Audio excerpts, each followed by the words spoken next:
Good afternoon. I am Dr. Joni Hallis, professor in the Faculty of Kinesiology and Recreation Management, and I'm honored to be reading the citation today. The highest honor that the Senate of a university can confer upon an individual is an honorary doctorate. At the University of Manitoba, the criteria includes distinguished achievement in scholarship, the arts, public service. Our honorary graduate this afternoon is Elder Mary Elizabeth Courchene.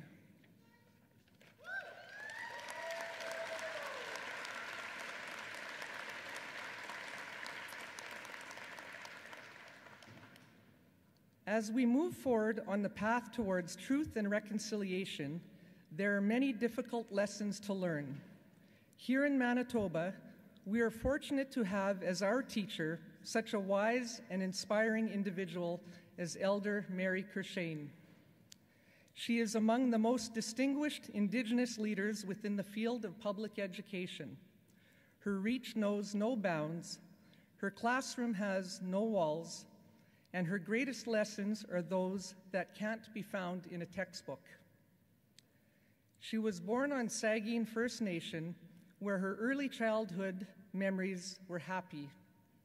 But that happiness was interrupted at the age of 5 when she was sent to residential school. In the devastating years that followed, she says there was one bright light, a teacher who took the time to help her grow her self-confidence. She recalls being told a few simple but powerful words. "You are smart. I believe in you." These words were a gift that would help young Mary navigate many challenges in the years ahead. She found her own love of learning. Later in life, that love fueled her determination to pursue a university education. With 7 kids in tow, she left Sagkeeng to study education at Brandon University. She also studied here at the University of Manitoba. It was a pivotal time in her life and the beginning of many firsts. In total, she completed 3 degrees, becoming one of the first Indigenous Manitobans to do so. She was also the first Indigenous administrator in the Winnipeg School Division and the inaugural principal at Children of the Earth School, which was the first Indigenous urban high school in Canada. Later in her career, she became the first female dean of Aboriginal education at Red River College. In her many roles, Elder Courchene encourages the next generation to embrace the notion that we walk together, helping each other along the way, in life and in learning. Today, she continues to advise educators as the elder-in-residence for the Seven Oaks School Division. Clearly, she was, and still is, a dynamo. But it wasn't until June 11th, 2008, that she truly appreciated the significance of this work. That was the day the Canadian government formally apologized for its role in residential schools. She was among the 100 survivors invited to the House of Commons to witness the historic moment. As she sat there, listening to the Prime Minister, the memories flooded back. She once again felt the overwhelming pain of what she had lost and the unmet need for healing. That is why she draws on her own experiences to build deeper understanding. In presentations that are moving and heartfelt, she shares her tears and her triumphs. She helps us to learn, to heal, to grow together. Here at the University of Manitoba, her guest lectures often focus on the intergenerational trauma that is a legacy of residential schools. We hear the story through her own lens, as well as the experiences of her daughter and granddaughter. Students and faculty say these encounters are among the most profound moments of their university experience. Mr. Chancellor, It is an honor for me to ask, on behalf of the Senate of the University of Manitoba, that you confer on Elder Mary Elizabeth Courchene the degree of Doctor of Laws, honoris causa.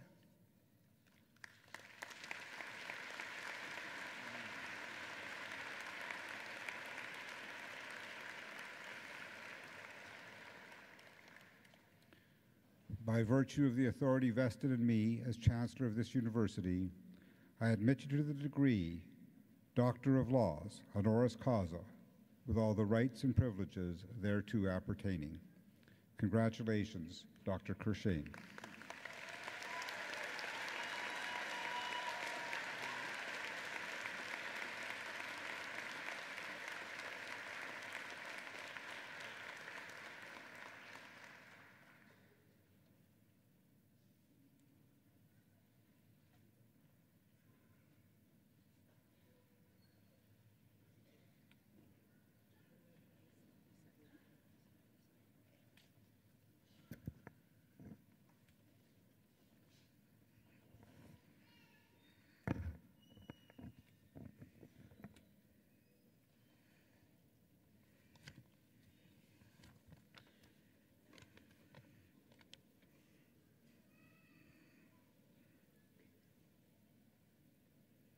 You have to give me a minute.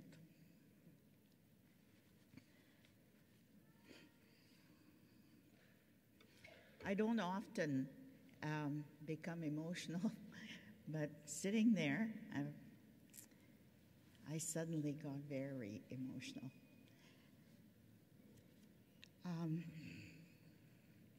Today is a very special day for me because today I realize a dream.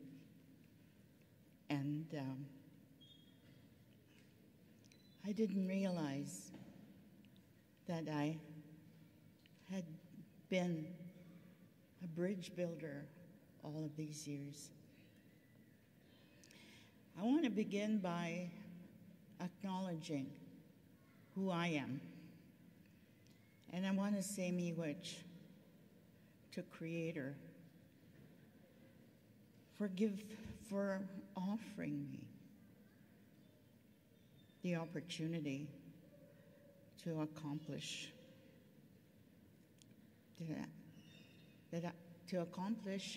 things that I thought I never would, given my background.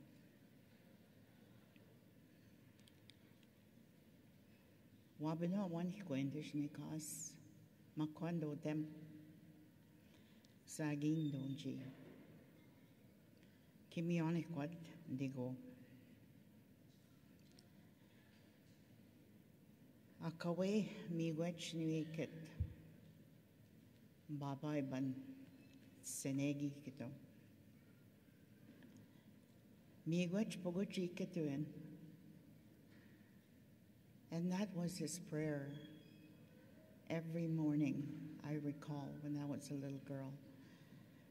And he would go outside, and one day I decided, being a curious 4-year-old, I asked him what he was doing. And he said, I'm giving thanks to Creator for life. Miigwech ndikit Pimadi siwen on Jeb. Miigwech kay ndikit abiting meno emijit shemanito Jeb musayan making. Bak sendam desh anegach Jeb musayan. That was my dad's prayer. When I went to residential school, I forgot about that. It wasn't until I was well into my adulthood that I thought of that, when I was exploring who I was as an Indigenous woman. So that began my journey as a bridge builder. A journey that I often, over the years, never realized I was on. The first time I walked into a university was this university. And that was back in 1968, a whole long time ago. I was 8 months pregnant with my 6th child. Here I was 30 years old. And I had 5 kids at home with another one due to be born, and I was terrified. I stood in that building shaking. But even larger than the fear was my wanting to be there. I wanted to be there. It was a dream, the first steps of my dream. When I was a little girl in grade 3 at residential school, I knew I wanted to be a teacher. I knew I wanted to share. So even though no one at that school who was a teacher or supervisor looked like me or spoke the language I spoke, in my heart, I wanted to be a teacher. So much so that I used to convince some kids, some other residential school people, and I would say, come with me, let's play teacher. Sometimes I had to forcibly bring them together. And I wanted to play that role to those students that I was the teacher. Fast forward from those days. You know, I sat in the same place that you graduates are sitting. And I was there where I received my first undergrad degree. From that day, from that little girl to the teacher graduate, my dreams and my aspirations remain the same, to be this super educator. But I had to do something. That something was to forget or try to forget who I was. I wanted to live a life as every other person in Canada. I wanted. So in doing so, I did not pass my language to my children, and I regret that. It is regrettable. My greatest regret was never speaking about my past. In fact, my husband and I, although he was a residential school survivor as well, we never talked about it. It was many years later that we even whispered. And my children, who went into one time I was giving a presentation on residential school, and 2 of my daughters were there in the audience, and that was the very first time they knew of my story, bits and pieces of it. And one of them she burst into tears and left the room.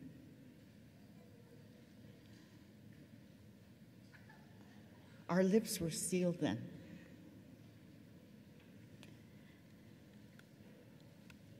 From that little girl to the teacher graduate, I never saw myself as an Indigenous educator. Isn't that awful? I never saw the strengths I had from my language to the influence of my parents and my family. The worldview that I carried was buried deep in my heart.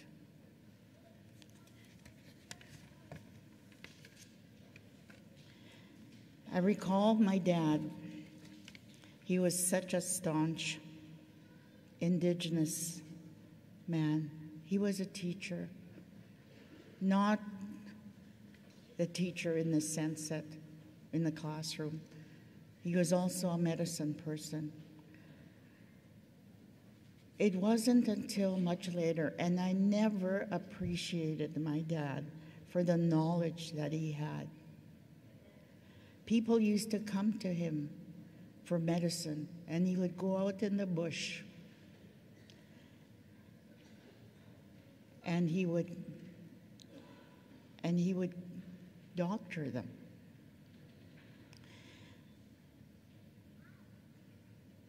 The gifts that I was born into, that was what my dad left as a legacy. And there's a word in our language that says the legacy that you leave. Pagijigewinan, isinkatewan, that which you leave behind. So, and I never knew of those, well, I knew of the gifts that he had, but I never, ever appreciated them. It wasn't until after he was long gone that I did. So today, in part, I honor my dad. Every one of you graduates today, you have the opportunity to be a bridge builder. And part of being a bridge builder is following your dreams. So Dylan, follow your dreams. The key construct for me has been education. I still remember that day I was sitting right where you were sitting, and there was a gentleman on stage receiving an honorary doctorate. Of course, some of you, or a lot of you, won't recognize him, his name, but some will. It was Monty Hall. Here he was, a guy from the north end of Winnipeg, being all honored. And I looked at him and I was drooling. And all I could think of was, how can I get on that stage? This truly was a dream come true, and it is, to be with you, and I'm standing on stage, to be here with you. I want to address some of my remarks to everyone in this space, particularly the young and the older Indigenous students that are here today. You have the key. You have the key to your future and all of our futures. The key you hold is the knowledge of being who we are as Indigenous people. We don't come from anywhere else. This is where we've always been. You are our today. You are our tomorrow. You have the power and the ability to walk in both worlds. I have come to know this privilege, and it is wonderful. I know you will be successful in your endeavors, whichever field of dreams you have. To you, my children, my grandchildren, and my little great-grandchildren who are here today. Some of them, they're not all here. I have great-grandchildren up north, my little Cree grandchildren, great-grandchildren. I want to acknowledge them as well. So it's been a journey. It wasn't without struggles, because we all have struggles. But it's been a good journey. And I want to kind of end with this. And it was a great Indigenous leader that had said this when they were negotiating treaties. As long as the sun shines, the grass grows and the rivers flow. We will be here. Kina na kumenim, kina dinoy magana kumagayawat. Chimiigwech. I love you, my grandchildren, my little great-grandchildren. Ava, Nico, Sasha, and the oh yes, and James. Thank you so much, Chimiigwech.